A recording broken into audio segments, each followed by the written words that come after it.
My plan was to ask each of you a question, and if you would try to keep your response to 3 or 4 minutes, that would be great. And I brought my little boggle timer, so that I don't have to keep looking at my watch. Natalie, would you tell us whatever you like, really, about the university's plans to rip out hundreds of acres of forest and other sensitive habitat, and to build buildings on them? Do you think this is a good idea, and why or why not?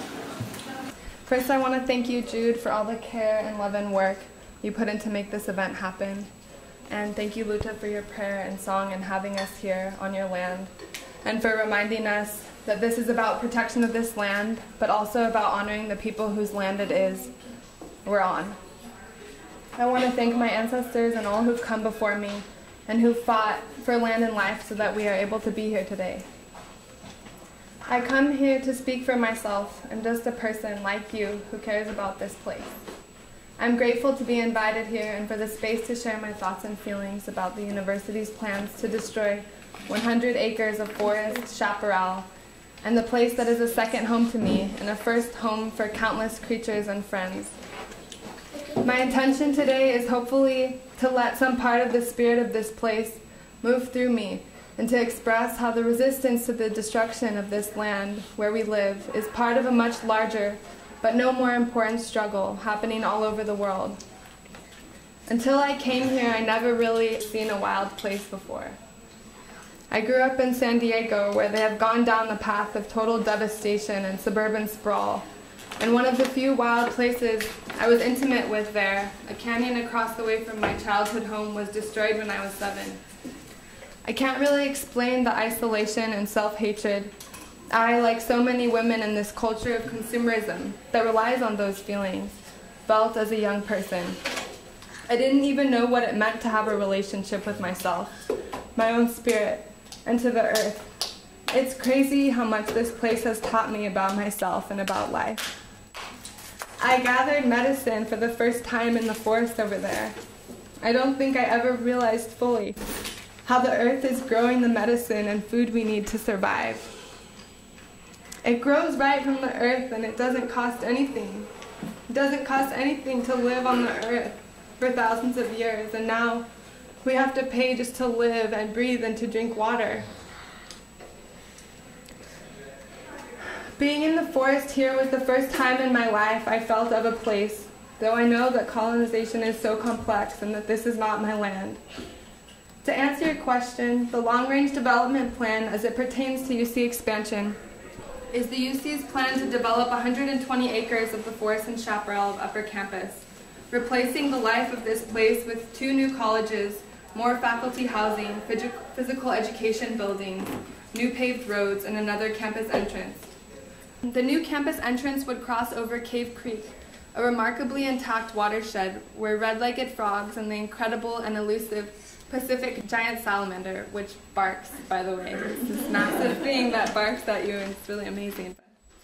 So they talk about water neutrality and say that, you know, they'll conserve in other places, and this is forgetting the fact of all the watersheds that their expansion would contaminate and destroy. It's not water neutral, and it's not neutral to the earth because it's destroying this entire place. Thank you very much, Natalie. Luta, perhaps you want to pick up from that point and comment on what this proposed destruction of the forest means to you as a Rumsen alone. To my knowledge, there are at least 5 sites of archaeological interest that lay within this area, and they are Ohlone sites. And these are sites that were places that my ancestors lived. that my ancestors connected to the land. I'll be straight up with you. The reason why I oppose this is because of my cultural beliefs, because of what I've learned within the teachings of my tribes that come directly from my ancestors. There's a lot of philosophy that goes into it, which I've had at least 30 years in being raised into it. And so it's not just, you know, my heart or my mind that opposes it. It's my very spirit that opposes this, because it's wrong. It's wrong to desecrate ancient ceremonial sites. It's wrong to desecrate Mother Earth. You know, I mean, whenever possible that we can stand against this raping of Mother Earth, because let's be serious, this is not something that is done delicately. Development is not something that is done delicately. They bring in huge machineries, bulldozers, and they come and they destroy everything in its path without any concern of what is there. You know, and from what I've learned and heard about this area, that there's still a lot that hasn't even been looked into, that there's species of animals that are being found there, you know, and so it goes beyond the village site. It goes beyond, you know, Mother Earth. It goes to the very core of who our spirit is as human beings. This is our home. This is our home, and this is what we could do. We could stand up and defend our home, our mother. And that teaching comes from my ancestors, because that's what they did. They connected to the land. They believed that they were related to the earth. And they didn't not only believed it, they practiced that belief. They treated Mother Earth as a relative. You know, and the way that we walked and the way that we did things. The reason why, you know, the sites that are on there are pretty much timed at about a little less than 500 years old. And the reason why there's not so much remains that are being left is because my ancestors knew the importance of not building huge things that are gonna, you know, pollute the earth. These things that they built there, the tule huts, the dance pit, you know, the ceremonial grounds, all were able to go back into the earth. You know, and that was something that the ancestors, my ancestors, knew that was important for the regeneration of life for the next generations. Gary, as an environmental attorney, I know there's concern about land and water use. How do you see the proposed campus expansion?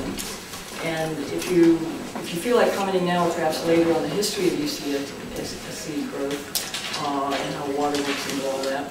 Try and do that in 3 minutes. Okay, well, in 3 minutes, I probably won't do the entire history of UCSC, but my name is Gary Patton, and I am an environmental attorney, and I really would love to come at the discussion from the place that we've just heard from Luta and Natalie, but what I actually am going to deliver to you tonight is an explanation of where we are within the system of laws that asserts the right to ignore the very things that were just spoken of.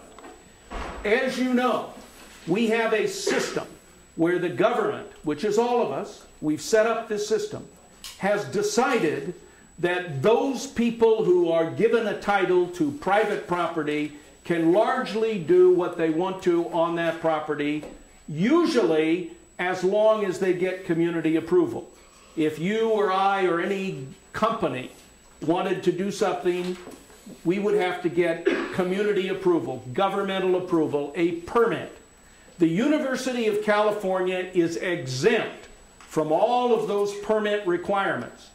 They have a special place in our system, and as long as they claim that what they're doing is academically oriented, they can do anything they want to do.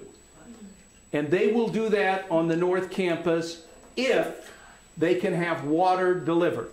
Because what they want to do is essentially build about half again as many buildings as are already on our existing campus here on the North Campus, destroying all those values you've been hearing about.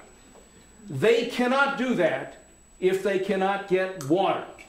And they cannot get water unless a very obscure group called the Local Agency Formation Commission, or LAFCO, votes that both the city and the university will be given permission to have the city extend what is its very scarce water supply to fuel the construction of over 3 million square feet of new buildings on this natural area, which does indeed have the kind of resources, both cultural and biological, that you've been hearing about.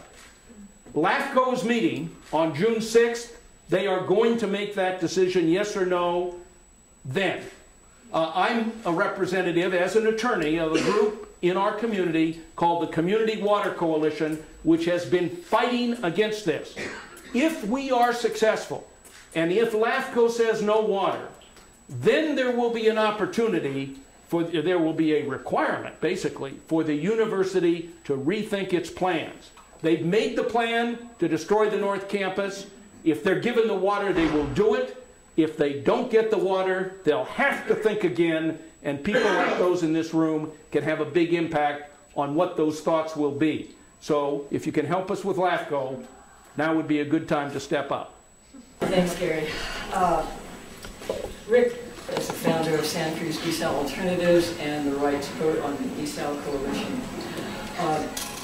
What do you see as the citizens' role in making major decisions like whether to live with the forest, whether to install a desal plant? Why not just leave these big, technical, complex questions to experts? Well, judging by the response here, I guess none of us really want to just leave big decisions like that to the experts. But there's a problem here because, the water challenges that Santa Cruz faces are real and they're serious. And we have a bunch of experts, city staff, and all the engineering companies that they've hired as consultants that have arrived at a solution, desalination. So what is it that we citizens can do? I mean, should we even raise our voices? Do we have any standing? Do we have any qualifications? Do we, what's our right to speak up on that? And I think you have some ideas about what those might be, but I just want to remind you of what they might be, and that is that, for one thing, the energy use of a desalination plant. It takes 13 times the amount of electricity to produce a gallon of desalinated water as a gallon of our current water supply. So automatically, you know nothing else about desalination. You'd probably say to yourself, well, that doesn't sound real good. Energy intensity, where's the energy going to come from? Well, it would come from PG&E. Where does PG&E get its power? Well, mostly from fossil fuels, natural gas. PG&E also buys power from out-of-state coal-fired power plants in Navajo country in the Arizona, New Mexico, at peak seasons. So automatically, I think we have some standing here. We have a right as uninformed, and we're not going to compete with the engineers as far as knowing the facts. But what we do have is our life experience. We have the knowledge that increasing our dependency on fossil fuels may not be the best thing at this time and place. And you can think of, probably half a dozen reasons why. Wars for oil, sending money outside of our community to utility companies, paying for a desalination plant which would cost millions of dollars, again, bond indebtedness, sending our money to investors from outside of our community, the extraction of fossil fuels which causes health problems to those workers, and so on and so forth. I mean, there's just all kinds of reasons to diminish our dependency on fossil fuels. Our job vis-a-vis the engineers is to give them some direction. We are the people, and we have elected representatives who represent us. Well, we're in charge, supposedly. So we need to let the elected representatives know, look, we have values as a community. These are the values. Tell the engineers, no, we got to figure out a different way. We got some challenges, and we got challenges based on mistakes that we've made in the past having to do with growth. How am I doing? You're out. I'm out. Good. Okay, maybe I'll tell you about those mistakes in the past later.